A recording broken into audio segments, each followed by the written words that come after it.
with Phil Mansfield. We're so excited to be with you. Last week, we talked about delayed gratification, and this kind of dovetails into what we're going to talk about today, which is the spotlight effect. And what does that actually mean? What is the pressure? Is the feeling real? And we're going to discuss that with Phil today. So, Phil, how are you doing? I'm very well, very, very well. I'm looking forward to talking about it. I think it's quite a relevant topic currently with the younger market of athletes. So, what is spotlight effect?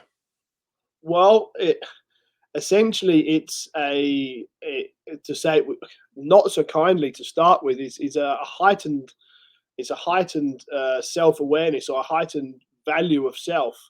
And what it does is it almost makes you, when you walk into a room and you feel that everyone's looking at you or that everybody's talking about you, and they're often not, but you feel that they're talking about me, they're whispering about me. It's that on a grander scale in terms of when you have social media or you're going to a competition or you're wherever it is you might be traveling to, even if it's a party or a friend's party. You have this feeling that you people are watching you and people are paying attention to your performance or what you're doing, and that causes you some social anxiety. It's funny you say that, and I don't know if please tell me if I'm wrong. As someone who has battled a weight problem for the last 20 years, that is something that affects me and I know other people in my situation that you always think that everybody is staring at you when you walk into a room because you don't fit in. That's right. That's right. And sorry, were you going to carry on, Scott? Sorry. No. No, no, but that's exactly the point. Is that you feel that we've all, I think we've all experienced that. And imagine that in 60 years ago, it was just literally the room you were walking into. As the world is becoming smaller and smaller and smaller, and we have more access to the world, and we have the social medias or the news outlets and et cetera, you can be in, on both sides, you can be in one article on a website which has had 300 views, and it can make you feel like literally you're one of the most famous people in the world. And you, not only can that stifle performance, but on the negative side, it creates an enormous amount of social anxiety, and you think you're being watched, and you think people are really taking a keen interest into what you're doing and where you're going. And it gives you this comparative mindset. You can't avoid comparing, and once you start the comparison route, you have some problems. You have some sort of, then you can't really focus on yourself, and you're just looking at, how do I shape up next to everybody else in and around me. Yeah, it's funny because I've talked to athletes. I've heard athletes talk about how in the CrossFit world, if you're at Wadapalooza, sure, people recognize you. The minute you step out of that park and onto the streets of Miami, nobody knows who you are.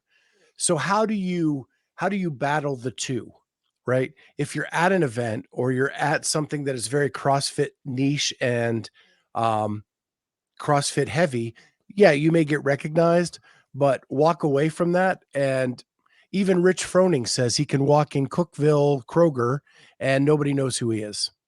That's it. That's it. So that heightened, or in the negative sense, when you feel that heightened self responsibility, or that heightened anxiety because you feel the whole world is watching me. The reality, like as you say, you walk outside your box, you walk outside your gym, you walk outside Wadapalooza with 10,000 people watching you, and you literally, not one person recognizes you, knows who you are. And what compounds it, or what makes it worse, is the social media element. You then feel like, because you have so many followers, you know that everybody's watching what you're doing, and it blocks you. So some people don't post because they feel that the whole world is going to look at them, and some people overpost to because they feel that the whole world is watching them, so they need to show that they're doing well. And so you just end in this perpetual. I mean, been present with athletes who are outright sort of lying on their social media, or increasing their weights or telling them they're doing types of training or adapting workouts just because they feel the pressure that the world's watching them and the spotlight, when in actual fact, no one's watching us. So so how do you have that conversation with an athlete? You're the coach, they're the athlete. Falsifying your presence cannot be good for because eventually you're gonna start believing the lies you're telling, and that's not good for your training. No, but it's not. Well, I mean, the training is one thing, but also your mental health, and you get caught in this perpetual, excuse me, this perpetual circle. And I mean, when I've been fortunate or unfortunate enough to work with some sort of compulsive liars, and one follows the other, and they can't remember who they've told, what story they've told to, because they're constantly thinking that whatever they say and however they whatever perception of self they give off, the whole world is then going to hear about that and find that, and they become immersed in this world, and it takes over them, it consumes them to a lesser extent. It's really tough. It's a very harsh. It blocks competition. It's one of the biggest competition blockers, or what we call sort of like performance anxiety blocks that people have. Is the spotlight effect? Is in golf, for example, people who suffer from the yips in golf and other types of sports, that those mental blocks, they're born from the same psychology. So is it talking through it? Is it them getting a reality check? Is it how do you get them out of that? It's with difficulty. One of the most important things you do is you give them a reality or a perception of their world, of their universe, and of the current universe they're in. And as I always say on the show, is it's about evidence, and it's about finding evidence. Now, it's nearly always in psychology there's an incongruence between reality and expectation. And here, the expectation is that the whole world knows who I am. The whole world is watching me. It doesn't matter what I do. And the reality is nobody is watching me. The reality is very few people are watching me. And I think the reality is that people are so self-invested and so concerned about themselves that they, for the most part, they don't have time to be looking at other people. So that's the first thing you need to do, is you need to address that reality, in that you get them to draw their universe. You get them to look at those forks in the road that we've discussed in the previous, and delayed gratification, and look at, well, when was the last, how many comments, how many likes, who's following you. Actually get physically push them into tangible answers and ask them for examples of when this actually manifested itself. And it's very rare that they even have them. It's very rare that they've even seen the have a good example of it. Yeah, so wow. So as someone like me who has experienced the weight issues and I have to walk into a room, how do I convince myself that nobody really cares what I look like in that moment? Well, it's a concept of self. So the fork in the road is not walking into that room. So your cognitive age on the way into the room is already reduced. So if you're trying to solve that problem before you're walking into the room, it's the same with public speaking. Public speaking is one of the best examples of spotlight effect. Why people struggle with public speaking is that they quite literally think everybody in the room is judging me rather than looking at me. So if you're already having those questions prior to walking into the room, we're addressing it at the wrong time. Where we have to address it is in the safety of the human, and not the 4-year-old. And that's done back in your safe environment at home with therapist, wife, whoever that may be. And in that particular moment there, it's literally going through the core values of self. And what's really, really interesting is that we're not that different. So it's actually questioning the person themselves and asking them, what do you think they're thinking? And it's the same as asking a smoker, is smoking good for you? very often that you'll very rarely meet a smoker in their conscious human self that would say smoking's good for me. Now they might say I enjoy smoking, but if you ask them the specific question, is smoking good for you, they'll say no. So we understand that concept of self way back way back where we're in our sort of high cognitive, high functioning state. So the first thing is timing, is to have them in that situation where they're rational, where they've eaten, where they've maybe had a little bit of caffeine, where they're in a good state. And in that point there, have them evidence the room themselves, have them ask questions to other people. What is it you're thinking about? Because I think nobody with spotlight effect, nobody actually believes spotlight effect. It's a stress state of walking into a room. If that makes sense. So the classic one is a competition, that we're coming up towards a competition and we think that the entire world is watching us because the Clydesdale media mentioned us in a podcast, or because we were written about online, or because we were posted by the company there. That spotlight on me grows.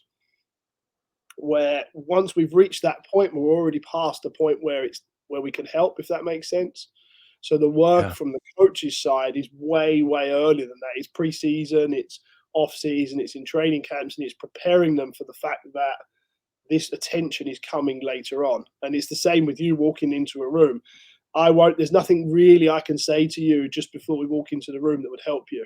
You know, I might be able to put my arm around you and I might be able to give you some comfort at that moment and say, well, we'll do this together, or we're going to go in there together. But there's nothing I can really say there. It's the same with people who struggle dropping under the barbell in a squat clean. There's nothing I can really say to you when you're standing over the barbell about to put it from the floor that's going to help. All my work needs to be done way prior to that, sort of weeks, months prior to that, with a journal in your hand and addressing the issue of why do you feel like people are looking at you, and nailing down those expectations, and then the reality of how many people are looking at you. So balancing the congruence between expectation and reality, really.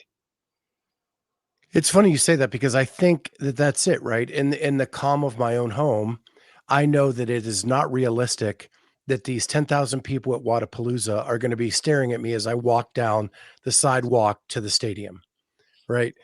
And so when I get there, I do feel that regression back to, oh my gosh, everybody's going to stare at me before I walk through the gates.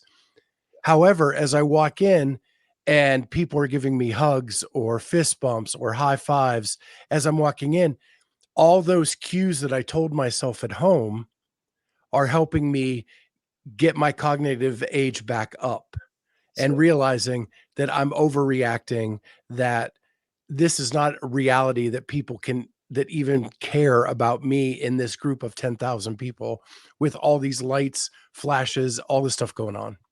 yeah, and I think there's two or three things there. One is that you actually end up like, I'm terrible for it now. Like, public speaking is something I have done for since I was 16, and I've lectured in countless times to hundreds and hundreds of people, and I will never be able to. I will never get the balance right. I always think they're going to hate it. They'll think this podcast.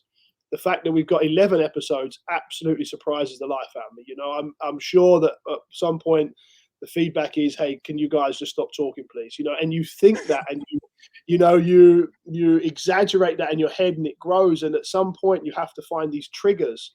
You have to find these inner self to say, "Well, somebody somewhere believes in this. Somebody somewhere," and that evidence, and you find these triggers that keeps you talking. It's one of the like very I have a very special relationship with visualization. I think visualization can be very poorly managed in the sports world, and I think it's very badly used. But this is one of those conditions where visualization can really help if done properly, um, because you visualize the positivity of it. Because a lot of the time, the spotlight effect is not necessarily how many people are looking at me, but how many people are looking at me negatively, where actually you walk into a room and then you find out that they're not looking at you negatively. They're actually looking at you because they quite like you, or they're looking at you because you're a really nice guy. And your perception, again, the reality versus expectation, your perception of them is something completely different. And everybody's sitting at home thinking, well, it's great you're going to this competition and I wish you all the best of luck. And I'm liking your post because I want you to do really, really well. When you're sitting at home thinking, they're watching me, they want me to fail. And so it's rewiring that perception of those, having those triggers. To most people, when I finish a lecture, come up and shake my hand and say, well done, Phil, I loved it. And, 25 years into lecturing, I still don't really have anyone that's walked out of a lecture. So the evidence for me says, well, I'm saying something right. People are enjoying what I'm saying. But you still never shake the fact that you feel that anxiety prior to any kind of public speaking or recording or event. Yeah, I love the visualization and the cues and the example of the barbell, right? You don't learn how to lift a barbell standing over it, but you can learn the cues that help you be successful, right? That, butt back, keep the barbell tight, head through the ceiling, right? Those three things tell me what I need to do because of what I learned before I got there. Yeah. Yeah. And I'm talking specifically there about the fear of dropping under the barbell. That's a real thing, especially when it gets heavy. It's a real thing for a lot of athletes that they can pull from the floor, but it's how do you then just scoot under it and let it and risk it hitting you hard. And particularly in beginners whose technique isn't as advanced, it's a real thing. And we digress slightly from the spotlight effect, but it actually isn't. It's having the triggers of what to say to yourself to over. We did the podcast on conflict. Essentially, it is conflict. It is your ability to deal with conflict before you enter the room. Of, I feel like everybody in this room doesn't like me, or everybody in this room is thinking I'm different, or everybody in this room is looking for me to fail, and it's very negative. Very negative perception, but very often the reality is much different afterwards. So to finish this up, as a coach, it's got to be tough because in the bubble of CrossFit, as you're coaching an athlete, they are under a spotlight, literally out on the floor. But how do you convince them that that's not everything? That's just that moment. And we'll finish up there. I think one of the things I will say very often to my athletes is the pressure on you to be a good person, the pressure on you to be a good husband, wife, mum, dad, friend, the pressure on you to live your life by the core values you set yourself are far greater pressure than any CrossFit event could ever give you ever. And if you're living under that pressure to be a great person, then the CrossFit side of things is easy. Awesome. Well, if you like what you heard, make sure you hit that like button, subscribe to the channel, and hit the notifier so you're the first to know when new episodes come out. If you have any topics you want Phil and I to discuss, make sure you drop those in the comments below or shoot us a DM on Instagram. With that, we will see you next time on